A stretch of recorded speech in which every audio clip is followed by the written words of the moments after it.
నీ పొరుగు వానిది ఏది ఆశించొద్దు అని బైబిల్ చెబితే, ఈ రోజున మానవుడు ఆశించేదంతా పొరుగు వానిదే. నీ పొరుగువాని ఎద్దునైనా, నీ పొరుగువాని గాడిదనైనా, నీ పొరుగువాని భార్యనైనా నువ్వు ఆశించొద్దు. Do not covet. ఇది బైబిల్ చెప్తున్న సందేశం. అయితే ఈ రోజున మానవుడు ఆశిస్తుందంట పొరుగువాంది కాదా? కష్టపడి పని చేసి డబ్బులు సంపాదించడం తప్పు అని బైబిల్ చెప్పలేదు, కానీ కొంతమంది కష్టం లేకుండా, ప్రయాస లేకుండా ఇతరులను మోసం చేసి, అన్యాయం చేసి, అక్రమం చేసి, భయంకరంగా ప్రజలను పీడించి, బాధించి, వేధించి డబ్బులు సంపాదించాలని కోట్లు కోట్లు కూడగట్టాలని ప్రయత్నం చేస్తున్నారు. కానీ ఆఖరికి ఆ డబ్బంతా ఏమవుతుంది? సంతృప్తి ఉందా? ఆనందం ఉందా?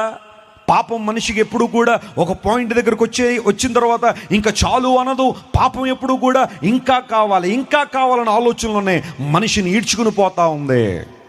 ఆకలి అంటే అదే, దాహం అంటే అదే, పాపం చేయాలనే దప్పిక, పాపం చేయాలనే ఆకలి ఈ రోజున మనిషికి ఉండడాన్ని బట్టే